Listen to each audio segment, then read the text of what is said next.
Bismillahirrahmanirrahim. Allahumma sholli ala sayyidina Muhammad wa ala ali sayyidina Muhammad. Assalamualaikum warahmatullahi wabarakatuh. Kembali lagi di Khatam Al-Quran, baca, renungkan, dan amalkan. Bersama saya Ali Zainal dan tentu saja guru kita yang kita sayangi, Syekh Ali Jaber. Assalamualaikum Syekh. Waalaikumsalam warahmatullahi wabarakatuh. Masya Allah, alhamdulillahirrahmanirrahim. Kita sudah masuk di setengah Ramadan, tepatnya di hari yang ke-15. Artinya insya Allah hari ini kita akan mencoba untuk menghatamkan juz yang ke-15. Baik, Syekh, ini udah setengah jalan Ramadan, ya Masya Allah. Dan mungkin saat ini pemirsa di rumah sudah mempersiapkan untuk makan sahur. Sedikit Syekh, mungkin sebelum kita masuk ke dalam isi dari juz ke-15 ini, ada orang yang sudah mulai malas-malasan sahur nih Syekh biasanya. Udahlah, daripada saya harus terbangun terus saya nunggu ini ganggu tidur saya, udah saya nggak usah sahur, yang penting saya niat. Ini boleh nggak seperti itu Syekh? Bismillahirrahmanirrahim. Rasulullah SAW memerintahkan kita tasahharu fa inna fis sahuri barakah. Tasahharu, bersahurlah, karena sesungguhnya sahur itu barakah. Bahkan orang Yahudi tidak suka sahur. Makanya Rasulullah SAW mengajak kita untuk jangan mengikuti mereka. Justru kita harus bersahur. Dan sahur ini tidak harus nasi atau makanan yang berat. Ya. Cukup dengan kurma boleh, dengan minum air boleh, tapi ada sesuatu yang kita, walaupun minum air, itu bisa dikatakan sahur. Ya, walaupun sebab. Jadi sahur itu tidak semestinya harus makan, ya, atau ayam bakar atau ya, mana yang kita tersedia kita boleh. Asal kita, karena yang kita harapkan ini sebenarnya doa Nabi Muhammad SAW adalah keberkahan di sahur itu. Ya, walaupun hanya sebatas beberapa kurma, kemudian ada air, insya Allah kan ini akan membantu menguatkan kita mampu punya daya untuk menahan puasa kita sampai maghrib. Masya Allah tuh ya, dikejar keberkahannya ya, Masya Allah. Tinggal sebentar lagi selesai kok ya. Tetap kita jangan sampai ibadah kita jadi berkurang. Baik, Syekh mohon izin, di juz ke-15 ini kira-kira apa isi dan temanya, silahkan. Bismillahirrahmanirrahim. Alhamdulillahi rabbil alamin. Allahumma salli ala sayyidina Muhammad wa ala ali sayyidina Muhammad. Di juz yang ke-15. هذا شهر رمضان انتصف ونحن منه لم ننتصف. Ini sudah separuh bulan Ramadan, sudah di tengah bulan Ramadan, tetapi kami belum puas. Rasa belum puas. 15 yang lalu kita akan masuk malam 16 dan seterusnya. Dan ini yang seharusnya semakin sempurna perjuangan kita. Karena sudah separuh Ramadan, ke depannya ini sampai akhir Ramadan, disitulah puncaknya. Kita sekarang istilah naik puncak. Ya, ini baru di separuh perjalanan ya. Kita masih perlu naik lagi ke puncaknya. Puncaknya adalah puncaknya ampunan, puncaknya ridha Allah, kebebasan dari neraka Jahannam. Makanya jangan disia-siakan kesempatan ini, karena belum tentu bertemu Ramadan yang akan datang. Betul. Juz yang ke-15 ini diawali dengan suratul Isra. Suratul Isra dan juga ada suratul Kahfi. Ya. Kalau bahasa Arab disebut suratul Kahf. Kalau bahasa Indonesia disebut Kahfi. Ya. Sampai ayat 74 itu masih di juz 15. Bahkan di ayat 74 itu ada kalimat wal yatalattaf wala yusy'iranna bikum ahada. Di ayat pas banget di ayat 73 ada satu kalimat namanya wal yatalattaf. Ini persis titiknya setengah Al-Quran dalam kata itu, wal yatalattaf. Itu sebuah kata itu yang menjadi titiknya setengah Al-Quran. Jadi sebelum kalimat ini adalah 15 yang ini, kemudian sesudah kalimat ini 15 yang akhir di suratul Kahfi. Allah Subhanahu wa taala menawali suratul Isra dengan cerita Al-Isra wal Mi'raj. mulai dari firman Allah Subhanahu wa taala ayat pertama, subhanalladzi asra bi 'abdihi lailan minal masjidil haram ilal masjidil aqsa alladzi barakna haulahu linuriyahu min ayatina innahu was-sami'ul basir. Menurut saya surat Al-Isra ini dengan mulai ayat pertama sampai kurang lebih 16 atau 15 ayat memberikan juga berita gembira terhadap kebebasan dan kemerdekaan Masjidul Aqsa. Sebagaimana Allah Subhanahu wa taala mengizinkan orang Yahudi berkuasa di sana, nanti dia akan diambil kembali alih oleh umat Islam. Memang ada proses di antaranya kita harus umat Islam kembali kepada Al-Quran.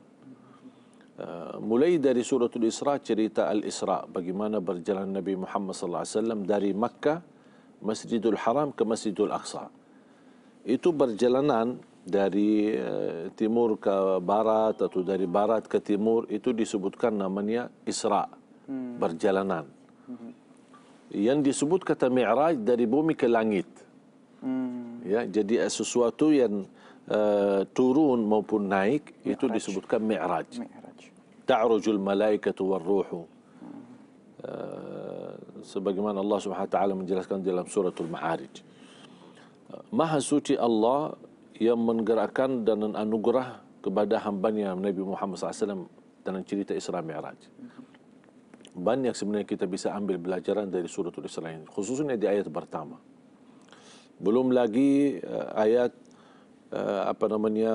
wasiyah, amalan-amalan yang perlu kita jaga. Mulai dari wa qada rabbuka alla ta'budu illa iyyahu wa bil walidaini ihsana. Bagaimana Allah Subhanahu wa taala memerintahkan untuk kita menjaga kalimah la ilaha illallah tauhid dan berbakti baik sama orang tua. Kemudian jangan mendekati zina. Jangan mendekati harta anak yatim. Karena banyak orang sekarang menurusi harta anak yatim atau menurusi yayasan yatim. Tapi berat amanahnya untuk anak yatim itu adalah harta mereka yang disimpan untuk mereka, yang diberikan atau yang dibagikan untuk mereka. Kalau kita tidak bertakwa kepada Allah SWT, bebannya berat. Karena orang yang memakan harta anak yatim, dia akan nanti di hari kiamat memakan para api. Na'udzubillah min dzalik. Begitu selesai suratul Isra, masuk kepada cerita Ashabul Kahfi. Dan banyak kita bisa ambil pelajaran bagaimana semangat dan perjuangan pemuda untuk Islam dan untuk mempertahankan dirinya dalam beriman kepada Allah Subhanahu wa taala. Dan juga di antara Al-Isra kemudian suratul Kahfi ada cerita Nabi Musa. Di akhir suratul Isra ada cerita Nabi Musa, dan juga di pertengahan suratul Kahfi ada cerita Nabi Musa alaihissalam. Masya Allah, luar biasa ya. Jangan kemana-mana, tetap bersama kami di Khatam Al-Quran, baca, renungkan, dan amalkan.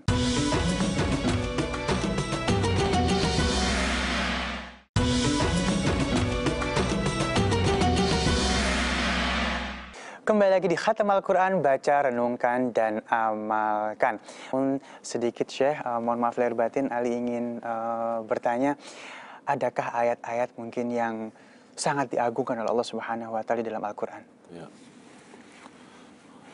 Pertama-tama semua Al-Quran memang agung.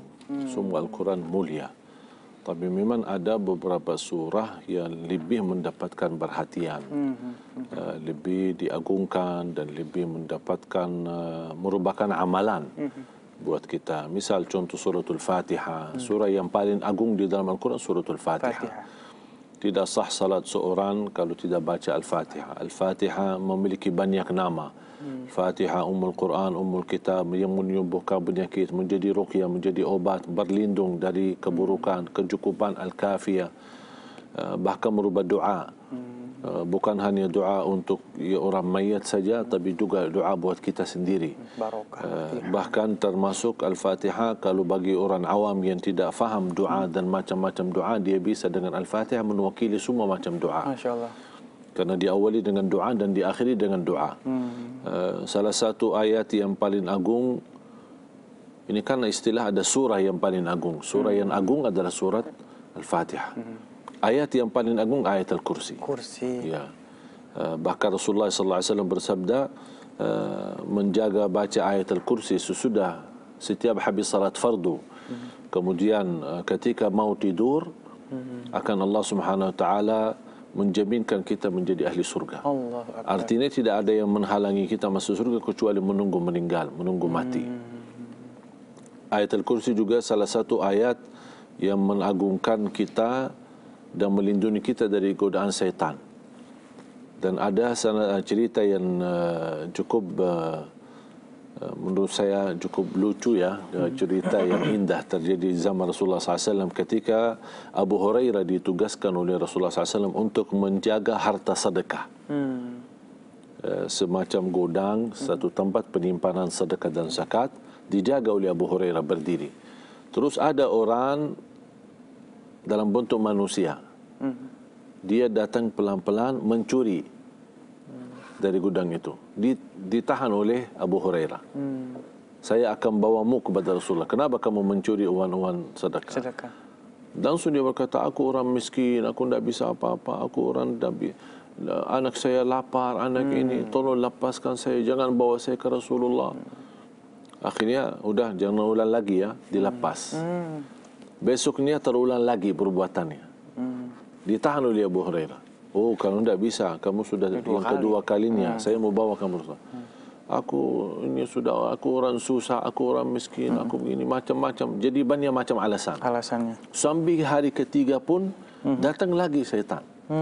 Itu merubah manusia. Dia datang dan dia juga mencuri. Langsung ditahan oleh Abu Hurairah dan kata beliau, sudah tidak ada uzur lagi, tidak ada alasan lagi. Saya mau bawamu kepada Rasulullah SAW.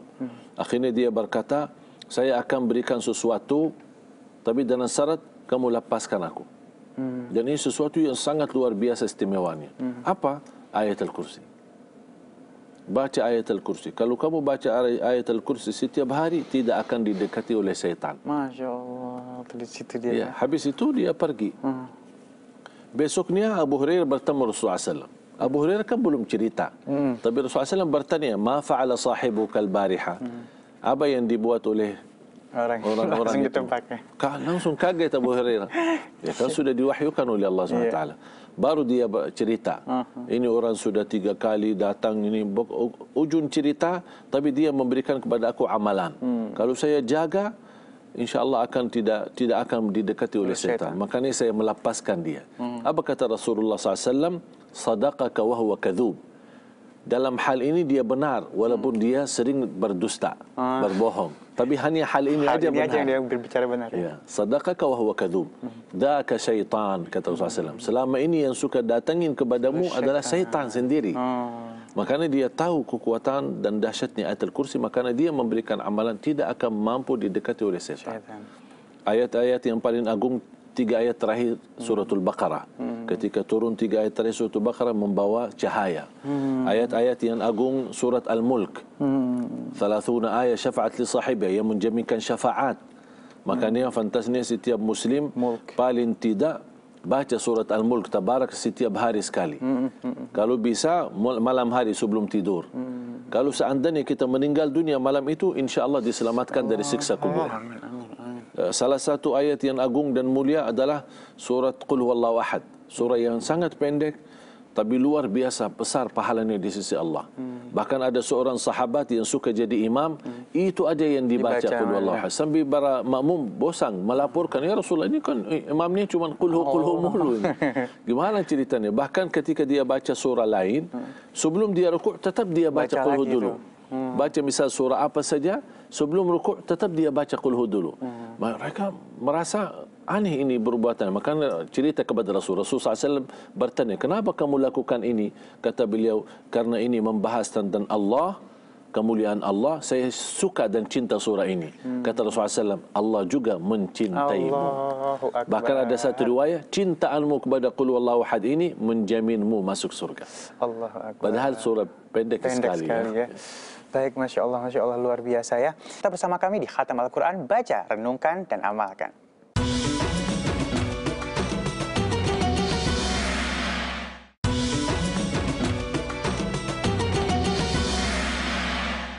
Kembali lagi di Khatam Al-Quran, baca, renungkan, dan amalkan. Masya Allah, Alhamdulillahirrahmanirrahim. Syekh Ali, kita bersama-sama sudah menghatamkan juz yang ke-15. Mungkin sedikit lagi ilmunya, kira-kira apa yang harus kita fokuskan atau kita kaji dari juz yang ke-15 ini? Ya, Alhamdulillah, luar biasa kelebihan Al-Quran, memberikan banyak pelajaran. Tapi siapa yang mau belajar? Ya, karena Allah SWT berfirman di suratul Qamar, walaqad yassarna al-Qur'ana lidzikri fahal min mudzakir. Kami telah memudahkan Al-Quran untuk dibelajari. Berarti kalau yang mau belajar pasti dapat kemudahan, tidak sulit. Di antaranya belajar isinya kisah-kisahnya. Karena di situ ada kisah para nabi dan rasul, ada kisah orang saleh, ada kisah ummah-ummah yang terdahulu. Di antara kisah yang Allah abadikan adalah kisah Ashabul Kahfi. Ashabul Kahfi adalah pemuda-pemuda yang mereka melarikan diri untuk menjaga agamanya. Karena mereka didatangi seorang raja yang zalim di negeri mereka dan di kota mereka. Dan negeri yang zalim ini dan raja yang zalim ini merupakan keyakinan mereka dengan cara terpaksa. Jadi harus mereka menimbah batung-batung, dan mereka ini merasa tidak akan mampu melawan raja yang zalim dengan pasukannya, dengan kemampuannya. Makanya mereka memilih untuk berhijrah. Daripada kami diamkan diri di tempat, nanti bisa kehilangan iman kami, kehilangan agama kami, lebih baik kita berhijrah. Dan mereka sembunyi di sebuah tempat gua. Di gua. Ya, jadi mereka di situ menyembunyikan diri supaya menjauh dari kerajaan yang zalim yang memaksakan mereka untuk meninggalkan agamanya. Dan Allah Subhanahu wa taala di situ ketika mereka berada di dalam gua itu, Allah Subhanahu wa taala cabut nyawa mereka. Dan Allah Subhanahu wa taala membiarkan mereka tertidur. 309 tahun. Bayangkan. Bahkan Allah Subhanahu wa taala dengan kekuasaannya menjadikan mereka walaupun dia tidur, tapi Allah sudah menggambarkan bagaimana mereka bola balik pas tidurnya. Kenapa? Supaya tidak dimakan oleh tanah sendiri. Karena segala sesuatu kalau nempel apa itu tangan kita, termasuk kalau kita misal kita lihat ada orang sakit yang sudah sekian lama tidak bisa bergerak, ya karena lumpuh badannya atau apa atau sakitnya, kalau kita bisa angkat bagian jasad yang sudah lama ini, terlihat ada bekas luka-luka. Ya, karena itu seperti merayap gitu. Ya, sama juga bukan hanya kayu atau sesuatu benda, tapi juga jasad kita. Makanya Allah SWT menyebutkan mereka dibola balik selama 300 tahun. Dan subhanallah Allah membiarkan juga mata mereka terbuka. Supaya kalau ada yang mempandangi mereka dari jauh, mereka kira mereka tidak terjaga, tidak mereka tidur. Lagi tidak tertidur gitu. Supaya tidak terganggu. Dan juga melihat apalagi dalam masa yang cukup panjang, rambut mereka panjang, kuku mereka panjang, membuat orang ketakutan kalau melihat mereka. Belum lagi anjing yang menjaga. Coba subhanallah, anjing di dalam Al-Quran, menurut saya dia bisa dikatakan haiwan atau binatang yang diharamkan dan najis. Tapi ini beda dengan istilah anjing Ashabul Kahfi.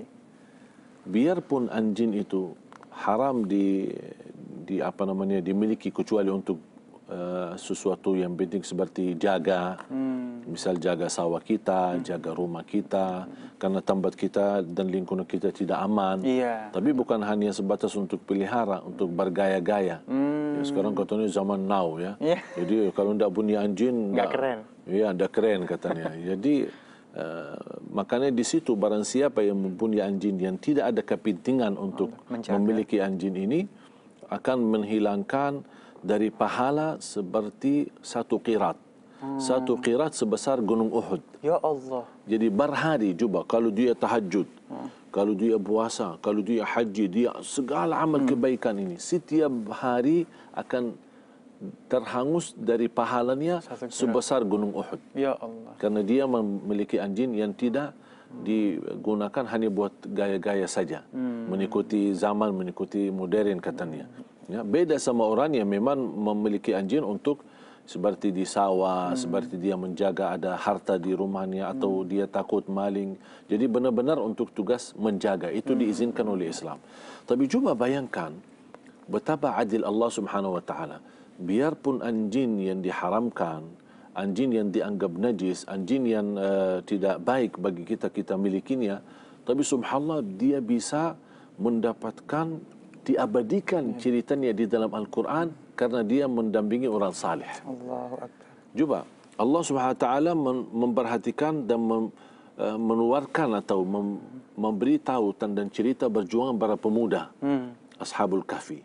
Bahkan jangan hanya pemuda yang mereka Allah ceritakan, tapi anjing mereka juga yang menjaga mereka di depan gua itu. Mereka disebutkan namanya dalam Al-Quran.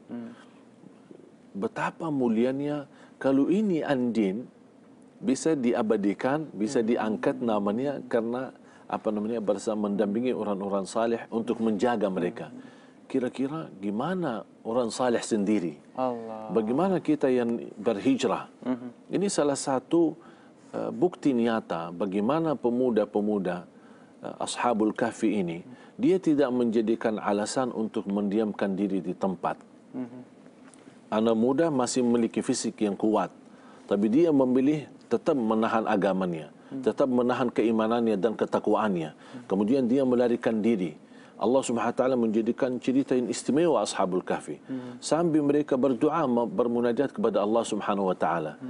Luar biasa sebenarnya kalau kita belajar suratul Kahfi ini, mulai dari ayat pertama, termasuk khususnya cerita Ashabul Kahfi sendiri, pemuda-pemuda ini, betapa Allah Subhanahu wa taala menganugerahkan 309 tahun. Masya Allah. Coba bayangkan.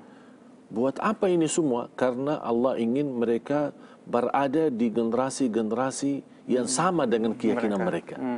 Makanya ketika mereka sudah keluar, sudah terbangun, mereka tidak menghitungkan dan tidak menira hitungan itu. Mereka saling bertanya, kami tertidur ya, berapa lama ya? Ada yang bilang cuma yauman atau ba'da yaum sebagainya. Cuma hari atau sebagian dari hari. Tapi mereka tidak tahu, makanya mereka bersembunyi-sembunyi keluar dari gua untuk ke kota. Karena mereka merasa begitu terbangun lapar, ingin makan. Kemudian gimana ya, jalan-jalan sampai nanti raja bertemu dengan kita, bisa tandai kita, bisa kenal kita, nanti kita jadi masalah. Akhirnya mereka istilahnya berpakaian yang berbeda dengan kebiasaan mereka, barangkali ingin upaya menyembunyikan diri. Makanya ketika mereka turun ke pasar belanja, tapi mata uang yang dibawa oleh mereka itu seperti dinar atau dirham itu di zaman 300 tahun yang lalu. Makanya pas untuk membayar belanjaannya, dicuri, ini dari mana? Langsung ditahan. Dibawakan kepada raja yang ada di situ. Mereka sudah mulai ketakutan, akhirnya anak-anak itu yang ditahan membawa yang lain yang masih menunggu di gua itu. Kemudian baru dia menceritakan kejadian. Akhirnya raja ini berkata, alhamdulillah kalian aman, karena alhamdulillah yang ada di generasi ini adalah orang-orang yang beriman kepada Allah Subhanahu wa taala. Juba kekuasaan Allah, kun fayakun, Allah rubah semesta alam ini. Allah aturkan hidup kita ini. Allah mengaturkan umur kita ini. Semuanya juba. Berarti 300 tidak dihitung bagian dari umur mereka. Berarti mereka ada istilahnya dapat bonus yang luar biasa. Ini karena semua apa? Karena mereka memperdulikan agamanya, memperdulikan keimanannya. Betapa orang-orang di zaman sekarang, apalagi pemuda-pemuda, ketika dia menghadapi ujian, menghadapi tantangan, tapi dia masih bertahan taat kepada Allah Subhanahu wa taala, Allah akan memberikan kemuliaan sebagaimana cerita Ashabul Kahfi. Innahum fityatun amanu bi rabbihim wa zidnahum huda. Mereka adalah pemuda-pemuda yang beriman kepada Allah dan Allah menambah petunjuk untuk mereka, memberikan kemuliaan dan karunia Allah Subhanahu wa taala untuk mereka. Makanya pemuda yang semestinya mendapatkan pelajaran dari perjuangan Ashabul Kahfi ini. Pemuda, semua fantasinya pemuda di Indonesia bisa mempelajari cerita ini, mempelajari Ashabul Kahfi ini, memfahami dan kalau bisa hafal suratul Kahfi ini, supaya kita bisa mempraktik dalam kehidupan kita. Kita di zaman sekarang yang bebas, semua serba ada, semua serba fitnah, godaan di macam-macam. Makanya orang muda yang masih mempertahankan diri, yang masih istiqamah, yang masih mau melawan hawa nafsunya, melawan semua perubahan yang terjadi di lingkungannya, bahkan dia mau berhijrah, akan di sisi Allah Subhanahu wa taala mengangkat derajatnya. Bahkan pemuda-pemuda yang taat lebih mulia di sisi Allah daripada yang tua dan taat. Masya Allah. Walaupun sama-sama taat, tapi kenapa yang muda lebih mulia di sisi Allah? Karena yang tua apa yang mau digoda? Iya. Yang tua memang udah waktunya taat. Iya. Tapi kalau yang muda itu justru karena godaannya berat, tapi dia memilih bertaat kepada Allah SWT, makanya Allah angkat. Salah satu hadis Rasulullah SAW bersabda, وَرَجُلٌ تَعَلَّقَ قَلْبُهُ فِي الْمَسَاجِدِ وَشَابٌ نَشَأَ عَلَى طَاعَةِ اللَّهِ. Orang pemuda yang tubuh dan menjaga dirinya dalam bertaat kepada Allah, sama orang-orang pemuda yang mencintai masjid dan menggantungkan hatinya ke masjid. Apa yang mereka dapat di hari kiamat? Di bawah naungan Allah Subhanahu wa taala. Allahu Akbar, Masya Allah, luar biasa ya. Mudah-mudahan memotivasi kita semuanya, Masya Allah. Baik, dan alhamdulillah saat ini kita sudah mendapat kiriman video melalui Instagram dari sahabat kita Tuti Kindarwati. Beliau ingin bertanya kepada Syekh.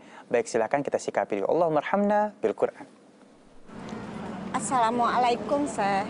Nama saya Tuti.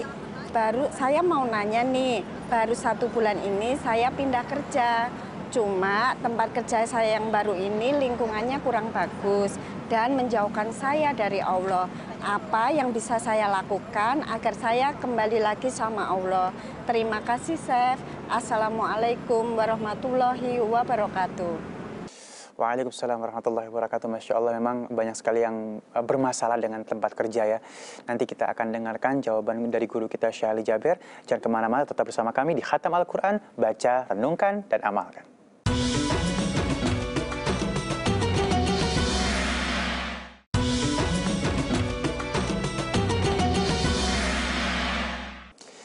Kembali lagi di Khatam Al-Quran, baca, renungkan, dan amalkan. Baik, memang agak susah ya kalau misalnya mungkin kita punya aturan di dalam kerjaan kita yang menyusahkan kita untuk ibadah gitu ya.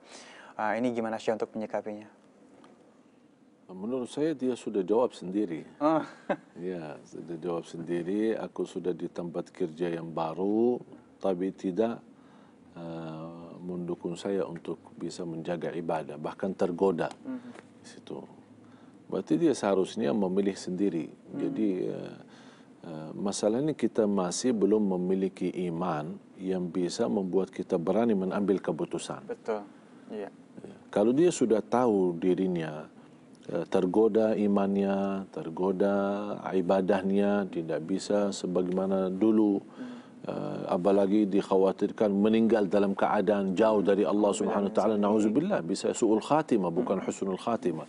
Makanya dalam hal seperti ini dia sudah harusnya mengambil keputusan, jangan menunggu sampai kedatangan ustaz menanya. Karena belum tentu ustaz bisa menjawab sebelum kita meninggal dunia.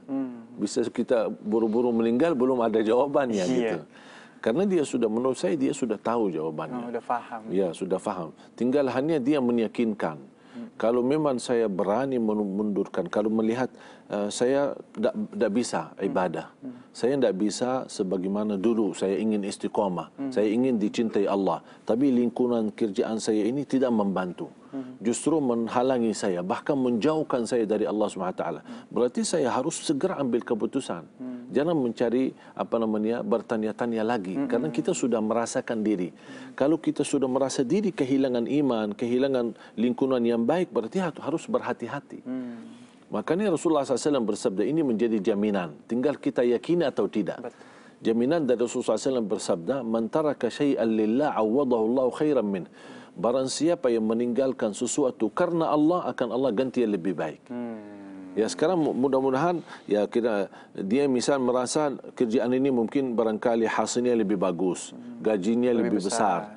Tapi di samping itu agamanya berkurang, posisinya malah semakin menjauh dari Allah Subhanahu wa taala. Dosanya semakin berbanyak. Berarti dia ingat hadis ini. Barang siapa yang meninggalkan sesuatu karena Allah, akan Allah ganti yang lebih baik. Tapi yakini tidak. Nah, ini yang menjadi persoalan sebenarnya buat kita. Banyak orang-orang yang suka menunda hijrahnya, menunda mengambil keputusan untuk berhijrah supaya bisa terjaga keimanannya dan ketakwaannya, tapi semua gara-gara penghasilan. Kalau saya hilang misal kerjaannya, kalau saya tidak dapat kerja lagi, kalau saya tidak dapat nanti penghasilan lagi, bagaimana hidup saya? Jadi orang sudah memikir dunia tapi tidak memikirkan akhirat. Makanya kalau kita yakini kerja ini hanya sebuah ikhtiar, tapi yang menentukan rezeki, yang memberi rezeki hanya Allah Subhanahu wa taala. Makanya kita kalau ingin bahagia selama dunia akhirat, istiqamah dalam bertaat dan jauh-jauh dari hal-hal yang menghalangi kita. Walaupun itu tempat kerjaan, insya-Allah masih ada luang lagi dan kesempatan di tempat yang lebih baik, asal kita yakini dan selalu berdoa kepada Allah memberi yang terbaik dalam kehidupan kita. Masya Allah ya, kadang-kadang memang kita sudah paham ilmunya, namun bagaimana keimanan kita untuk menyikapi itu ya. Baik, dan sekarang kita akan mendengarkan setoran bacaan. Nanti insya Allah guru kita Syekh Ali Jaber akan menyempurnakan apabila ada kesalahan. Mari kita simak. Allahumma arhamna bil Quran. A'udzu billahi minasy syaithanir rajim. Bismillahirrahmanirrahim. Wa annal ladzina la yu'minuna bil akhirati a'tadna lahum 'adzaban alima. Shadaqallahul azim. Maha benar Allah dengan segala firman-Nya. Ya, baik, silakan Syekh. Ya, Masya Allah, luar biasa. Bagus bacaannya, lebih santai, tidak terlihat berbata-bata, cukup lancar. Cuman kembali lagi, a'udzu billahi minasyaitonir rajim. Minasyaitonir rajim. Syaita. Kemudian ketika dia membaca wa annal ladzina la yu'minuna bil akhirati a'tadna lahum 'adzaban alima.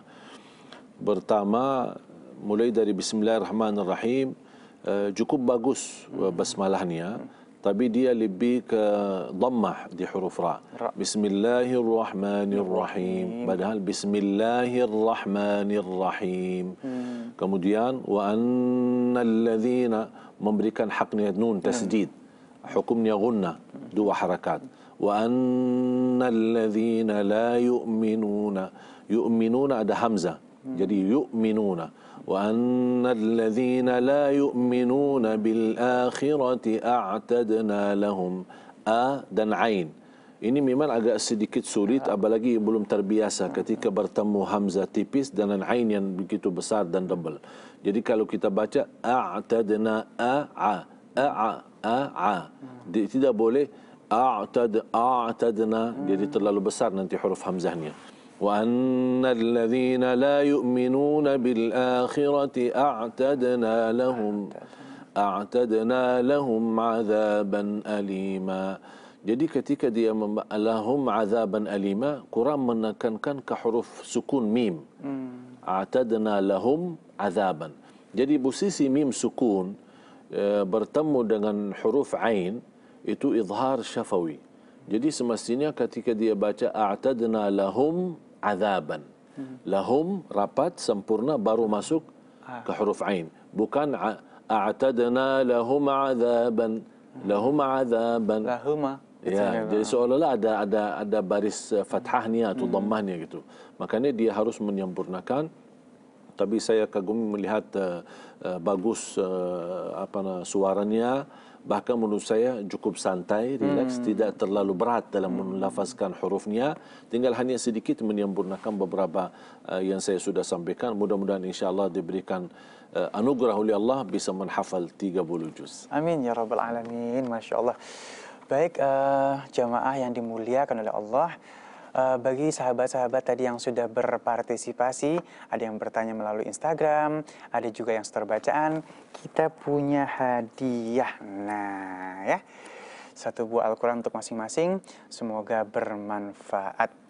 Baik, akhirul kalam, tanpa terasa kita sudah sampai di penghujung acara pada kesempatan kali ini. Saatnya saya Ali Zainal dan guru kita Syekh Ali Jabir untuk undur diri. Dan pastikan terus saksikan khatam Al-Quran, baca, renungkan, dan amalkan. Selamat menjalankan ibadah puasa. Assalamualaikum warahmatullahi wabarakatuh. Bismillahirrahmanirrahim. Alhamdulillahi rabbil alamin. Allahumma salli ala Sayyidina Muhammad wa ala ali Sayyidina Muhammad. Allahumma inna nas'aluka al-huda wat-tuqa wal-afafa wal-ghina. Ya Allah, ya Arhamar Rahimin, jadikan kami semua ahlul Quran. Ya Allah, angkatlah darjat kami, angkat darjat orang tua kami. Ya Allah, jadikan kami mampu mengambil pelajaran dari cerita Ashabul Kahfi. Berjuangan pemuda untuk menjaga keimanannya dan ketakwaannya. Mereka berhijrah untuk melindungi agamanya. Ya Allah, berilah kepada kami dan khususnya pemuda-pemudi di Indonesia menjadi mereka yang membawa dan membangkitkan Islam, ya Rabbal Alamin.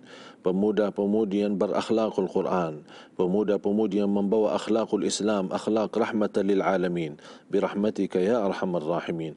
Ya Allah, ya Dzal Jalal wal Ikram, berilah kepada negeri kami, ya Allah, menjadi negara yang makmur, aman, sejahtera, damai, ya Dzal Jalal wal Ikram. Baldatun tayyibatun wa rabbun ghafur. ربنا تقبل منا إنك أنت السميع العليم وتب علينا إنك أنت التواب الرحيم. ربنا آتنا في الدنيا حسنة وفي الآخرة حسنة وقنا عذاب النار. وصلى الله على سيدنا ونبينا محمد وعلى آله وصحبه وبارك وسلم والحمد لله رب العالمين.